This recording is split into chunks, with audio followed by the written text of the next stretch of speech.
Bismillahir Rahmanir Rahim. In the name of Allah, the Beneficent, the Merciful, I send praises to Allah subhanahu wa ta'ala, and I send peace and blessings to all of the prophets who came from the beginning of time.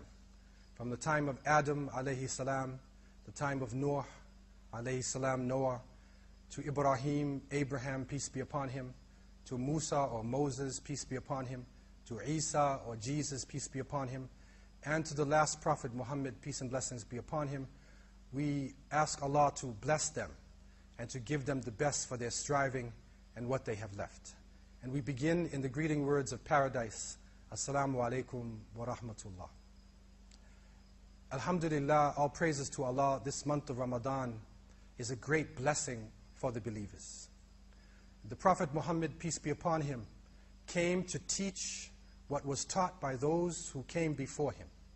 He came as a seal, as a finality of all of the prophets who lived on this earth from the beginning of time. We know that prophets have come to every nation and every tribe.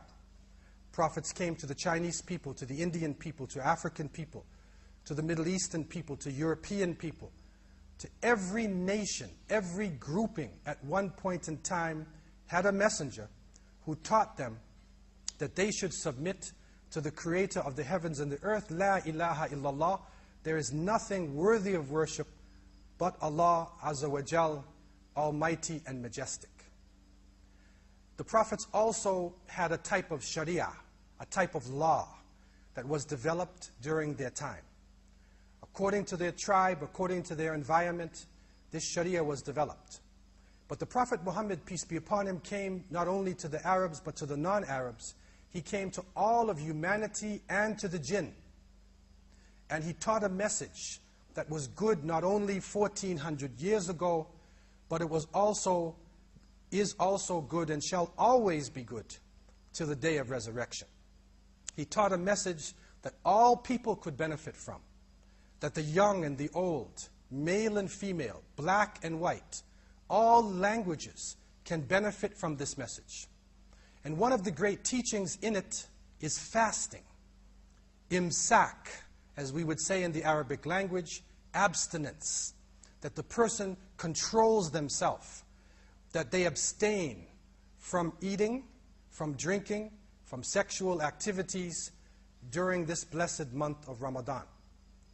And this imsak is an activity that people throughout the planet are involved in. Many young people who are growing up within Islam, many middle-aged people who are finding their Islam, and many new Muslims are asking the question, what is the purpose of imsak? What is the purpose of fasting? Even non-Muslims who are looking into the Muslim world and recognizing now that Islam is not just a religion of the Middle East, that there are people fasting all over this planet. Even the non-Muslim people are asking today, what is imsak? Why are you doing this, especially in this month? In order to understand this, we need to look at the very concept of abstinence itself, because it is an activity that human beings are involved in all over the planet. We could say it has even become part of the global culture of the world. And when we say this, we look at imsak in a number of ways. Number one, there is a form of abstinence that is done for health reasons. If a person is struck with a heart attack and goes to the doctor and is complaining about their heart and maybe their arteries have been clogged up, the doctor will say you should watch out for eating fatty foods. You should stay away from cholesterol. And so therefore, you should do a type of imsak. And so that person would then look at his menu and would shop in a certain way and cook the food in order to avoid fatty foods, cholesterol-based foods. If a person is struck with diabetes, then the doctor would say, stay away from sugar. You should not take in sugar in your tea or in candy or in anything. You have to avoid it. So the person then begins a life of imsak, where they literally dedicate themselves to stay away from sugar. Because through that dedication, they are actually gaining life. And so the imsak for the person who is struck with diabetes, preserves his life.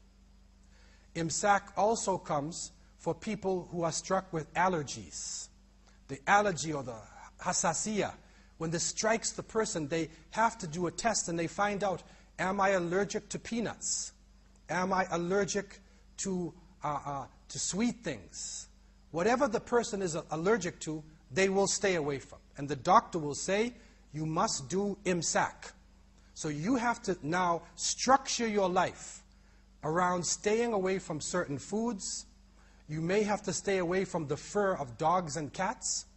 You may have to stay away from grass when it is newly cut. But you have to control yourself. And so the purpose now, or part of the purpose of this person's life, is to preserve themselves through imsak. And so imsak is very crucial for people all over the planet for health reasons. Imsak also, especially within the 20th century, is an expression of political life. We find that people are involved in a special form of imsak that they call hunger strikes. So therefore you find in many prisons of the world, when the prisoners are complaining about poor conditions, there are too many prisoners in one cell, they are not being fed properly, they are being tortured by the prison warden, then they will do a type of imsak. That is a hunger strike. And so they will not eat food, they will stay away from food, and they will move as a group involved in this hunger strike in order to get their message across. And a hunger strike has rules, it has qawaid, where you actually have to learn, and the people who have done hunger strikes before, they will tell you, if you are involved in this strike, then you should lessen your physical activities. You should stay out of the sun. They will give you lessons so that you're able to carry out your hunger strike for a long period of time. And so when the group within the prison does the hunger strike, then the word gets out to the world, the newspapers report it, and the prison authorities are usually forced to change the conditions of the prisoners. So therefore, this imsak, this abstinence, was done for political reasons. And people are involved in this, they look forward to it, and they even consider it to be one of their strong activities to gain justice within society. Young people today especially are involved in a new form of imsak, and that is abstinence for beauty's sake. Beauty now, in many parts of the world, is connected with being thin.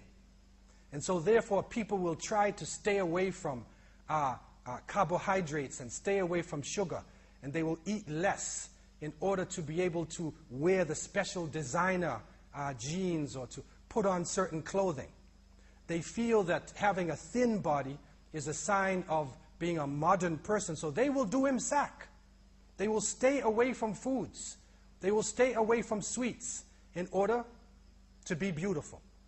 In the extreme case, anorexia, there are even people who will literally throw up their food because they are afraid of breaking the rules of imsak for beauty's sake. So therefore, in the global culture today, which is being spread in the media of the world, a slim look is pushing young people to imsak. Islam, which is the religion of all the prophets and all nations, is special because the reason for fasting has been given to us by the Creator of the heavens and the earth. Allah subhanahu wa ta'ala has given us in the final revelation, in Surah Al-Baqarah, the second chapter, verse 183, Bismillahir Rahmanir Rahim, Ya ayyuhal ladhina amanu, kutiba alaykumus siyamu kama kutiba ala alladhina min qablikum, la'allakum tattaqun. O you who believe, fasting has been prescribed on you, as it was prescribed on those who came before you, in order that you would have taqwa, in order that you would have God consciousness.